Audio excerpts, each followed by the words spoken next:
Morning, Knicks Nation. Today is Friday, the 5th day of July 2024. I hope you enjoyed your holiday yesterday, that you were safe and healthy and enjoying with your family, and that your family was also safe and healthy and enjoying the time off. And hopefully you had time off with your family yesterday, and that everybody is safe and healthy. And speaking of health, blessings upon those that work in the healthcare field, along with the first responders who every day are saving lives. Those also that pick up garbage to keep our places clean. And those that make deliveries for our convenience. Double blessings on the men and women trying to help rescue, deliver, and recover teenagers and children that are victims of child molestation and pedophilia.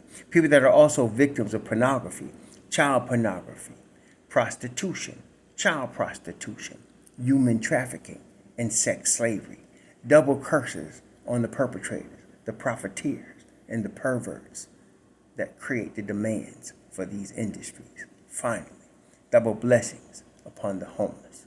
Nearly 600,000 men, women, children, families, senior citizens, veterans, homeless in the United States of America, and millions around the world in similar or worse conditions. Blessings upon them, for theirs is the kingdom. So yesterday, as we expected, the Knicks completed the trade for Mikal Bridges, and they completed it by adding Milton to the deal, along with Mamadi Diakite to the deal yesterday.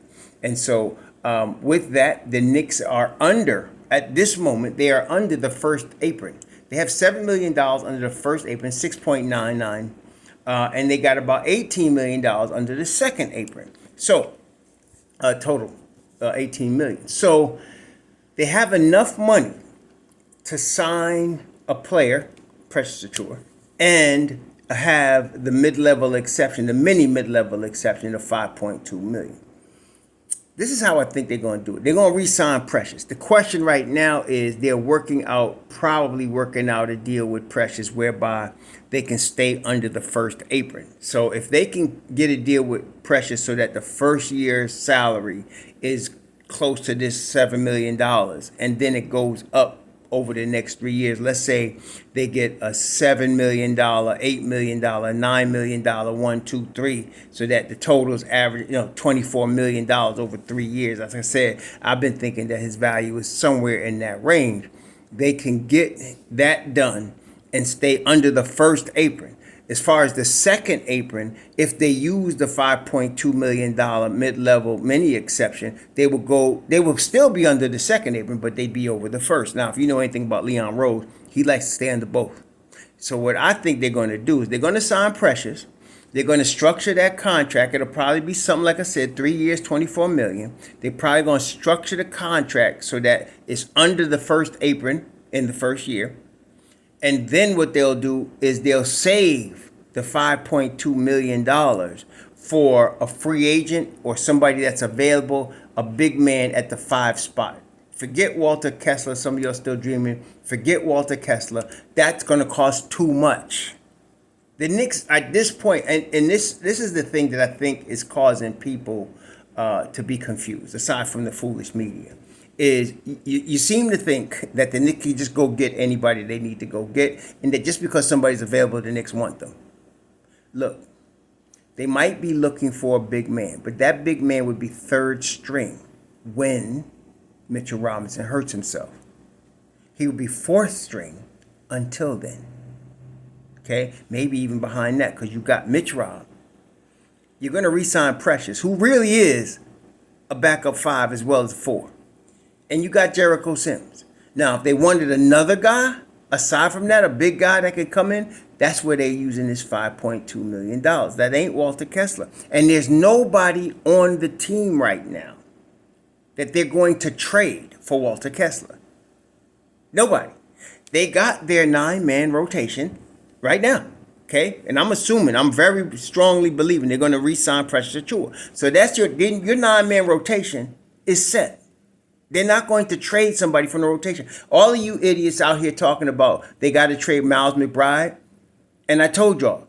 Or Julius Randle. You still got knuckleheads proposing Julius Randle trades. And I told y'all. They're not going to trade anybody from the rotation.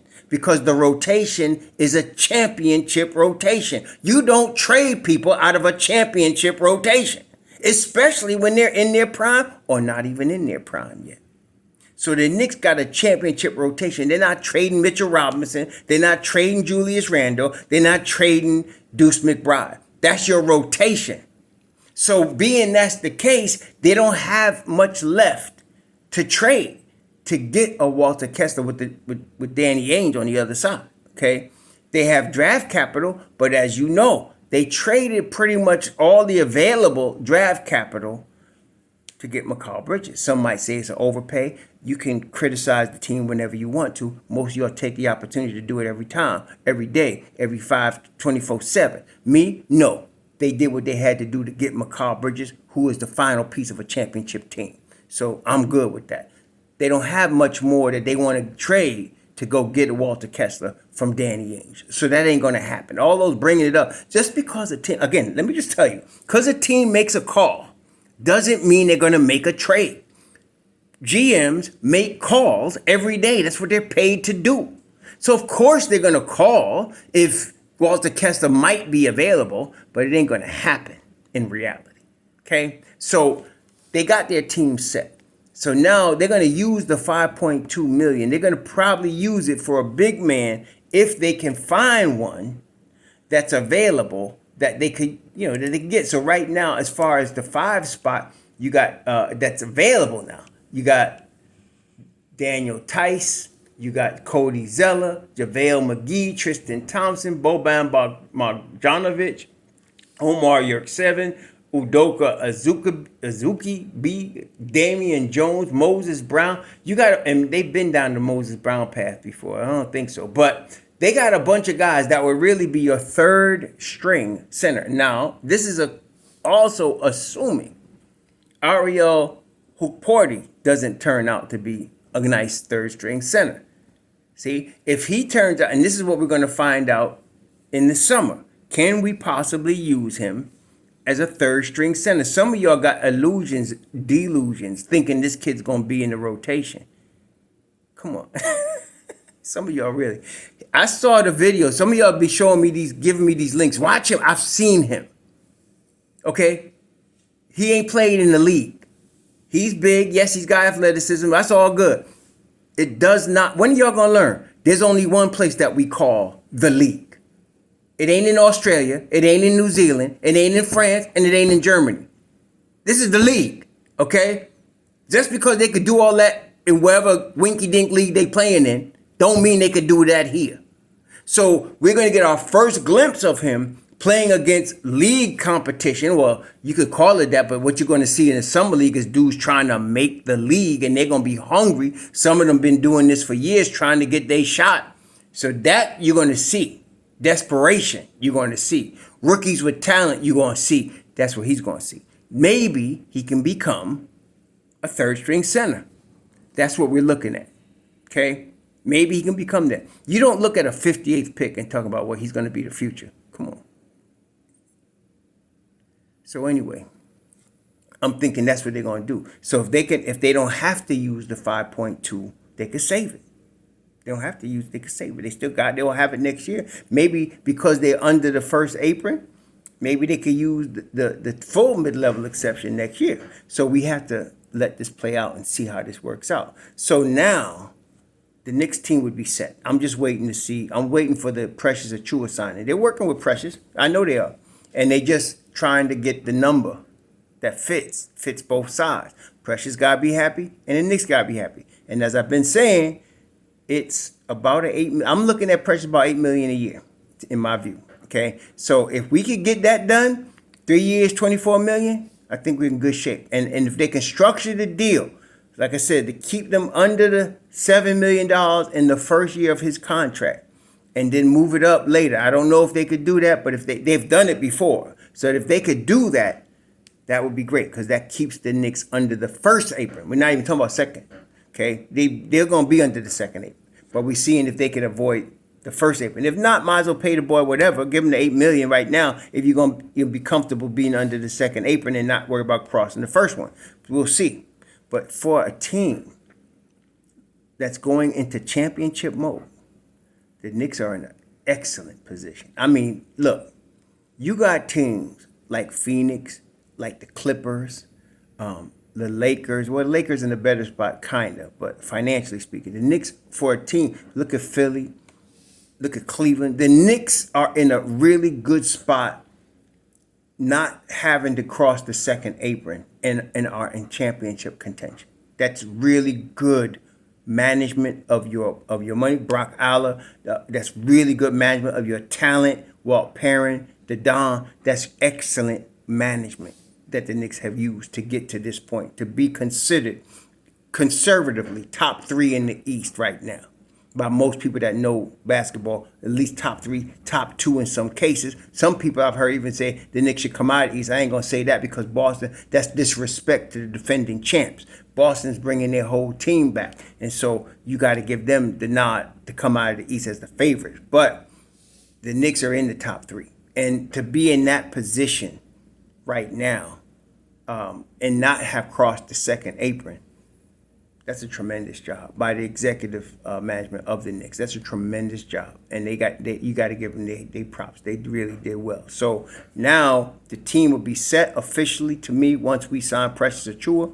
I'm not thinking they're necessarily going to sign another big man. Like I said, we got to see what Hoop Party has. And we could always do that. These guys that I just named, these type of guys are always available. You could always get Moses Brown. You could always get Mike Musala if you want him. You could always get Damian Jones. You could always get Tristan Thompson, JaVale McGee, Cody Zeller, Daniel Tice. These type of guys are always available. You could always get them. Okay, they are what they are. They've been around the league a while, and you could always get them. And you could always get them. These guys, you could get them all with that mini mid-level or less. You could get them all with that. So I don't think we need to be in a hurry for that. I want to see what Hoop Party has, and then we can go from there. But the Knicks finished the Mikal Bridges trade, get done what they need to get done. Now we're getting ready to sign Precious Achiuwa, and we move forward with life. And let's go get this ring.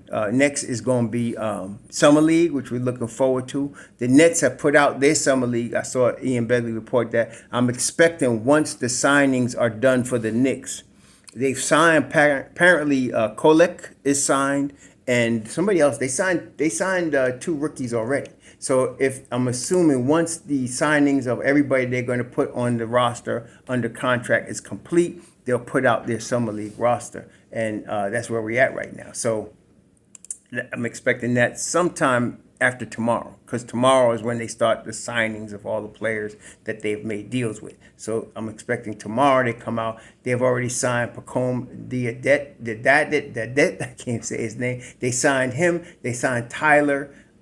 They got Keita Bates-Diop on their team. I'm not expecting him to play. We'll see, but he was just used to get this deal done. Good for him. He's gonna get $2.6 million. Take that money, bro. And then you got Jacob Toppin still. You still got Precious Achiuwa. We're gonna see what happens. And so they got to sign these guys. All of this will be done by tomorrow. Tomorrow they'll be starting to get all this done. And so then they'll release their Summer League roster. And we should be ready to go, man. It's gonna be next week. It's gonna be on. It's gonna be hot in Las Vegas, not just because of the temperature, but these boys gonna be trying to show what they got. It's all good.